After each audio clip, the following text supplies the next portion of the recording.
In Congress, July 4th, 1776, a declaration by the representatives of the United States of America in General Congress assembled. When in the course of human events, it becomes necessary for one people to dissolve the political bands which have connected them with another, and to assume among the powers of the earth the separate and equal station to which the laws of nature and of nature's God entitle them, a decent respect to the opinions of mankind requires that they should declare the causes which impel them to the separation.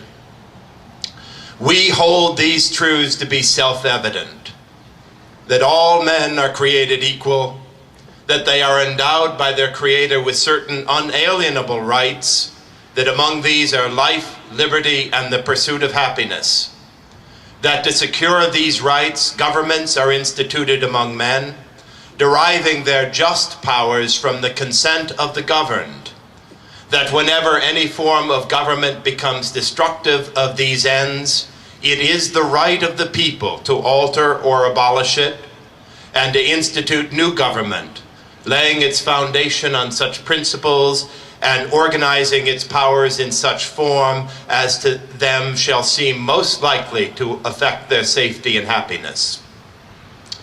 Prudence, indeed, will dictate that governments long established should not be changed for light and transient causes, and accordingly all experience hath shown that mankind are more disposed to suffer, while evils are sufferable, than to right themselves by abolishing the forms to which they are accustomed.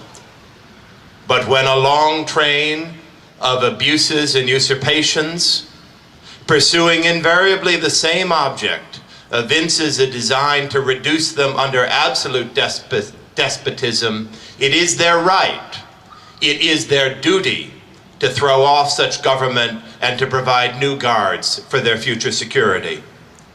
Such has been the patient sufferance of these colonies, and such is now the necessity which constrains them to alter their former systems of government. The history of the present King of Great Britain is a history of repeated injuries and usurpations, all having in direct object the establishment of absolute tyranny over these states. To prove this, let facts be submitted to a candid world. He has refused his assent to laws the most wholesome and necessary for the public good. He has forbidden his governors to pass laws of immediate and pressing importance, unless suspended in their operation till his assent should be obtained. And when so suspended, he has utterly neglected to attend to them. He has refused to pass other laws for the accommodation of large districts of people, unless those people would relinquish the right of representation in the legislature, a right inestimable to them and formidable to tyrants only.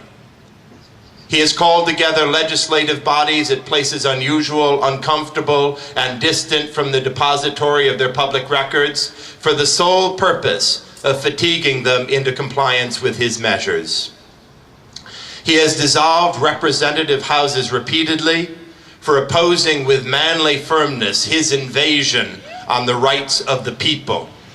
He has refused for a long time after such dissolution to cause others to be elected, whereby the legislative powers, incapable of annihilation, have returned to the people at large for their exercise, the state remaining in the meantime exposed to all the dangers of invasion from without and convulsions from within.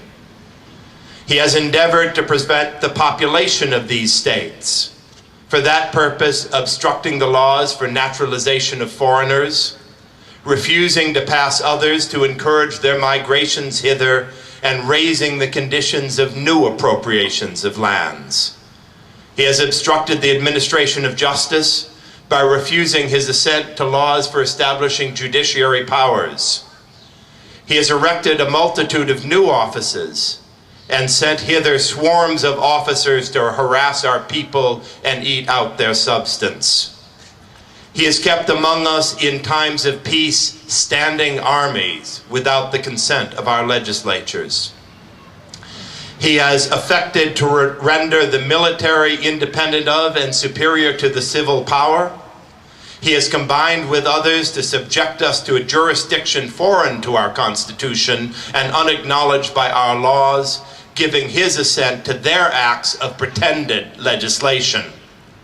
For quartering large bodies of armed troops among us. For protecting them by a mock trial from punishment for any murders which they should commit on the inhabitants of these states. For cutting off our trade with all parts of the world, for imposing taxes on us without our consent, for depriving us in many cases of the benefits of trial by jury, for transporting us beyond seas to be tried for pretended offenses, for abolishing the free system of English laws in a neighboring province, establishing therein an arbitrary government, and enlarging its boundaries as to render it at once an example and fit instrument for introducing the same absolute rule into these colonies, for taking away our charters, abolishing our most valuable laws, and altering fundamentally the forms of our governments, for suspending our own legislatures, and declaring themselves invested with power to legislate for us in all cases whatsoever. He has abdicated government here by declaring us out of his protection and waging war against us. He has plundered our seas, ravaged our coasts, burnt our towns, and destroyed the lives of our people. He is at this time transporting large armies of foreign mercenaries to complete the works of death, desolation, and tyranny already begun with circumstances of cruelty and perfidy scarcely paralyzed in the most barbarous ages and totally unworthy the head of a civilized nation. He has constrained our fellow citizens taken captive on the high seas to bear arms against their country, to become executioners of their friends and brethren, or to fall themselves by their hands. He has excited domestic insurrections among us, and he has endeavored to bring on the inhabitants of our frontiers the merciless Indian savages, whose known rule of warfare is an undistinguished destruction of all ages, sexes, and conditions. In every stage of these oppressions, we have petitioned for redress in the most humble terms. Our repeated petitions have been answered only by repeated injury. A prince whose character is thus marked by every act which may define a tyrant is unfit to be the ruler of a free people. Nor have we been wanting in our attentions to our British brethren.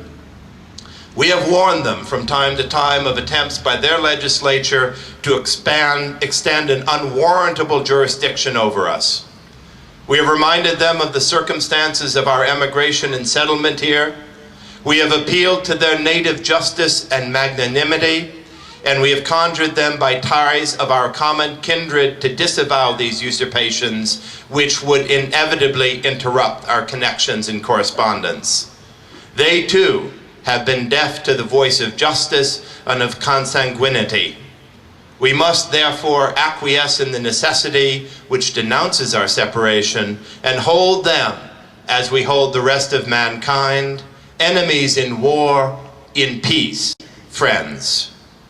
We therefore, the representatives of the United States of America, in General Congress assembled, appealing to the Supreme Judge of the world for the rectitude of our intentions, do, in the name and by the authority of the good people of these colonies, solemnly publish and declare that these united colonies are, and of right ought to be, free and independent states, that they are absolved from all allegiance to the British Crown, and that all political connection between them and the state of Great Britain is and ought to be totally dissolved, and that as free and independent states, they have full power to levy war, conclude peace, contract alliances, establish commerce, and to do all other acts and things which independent states may of right do.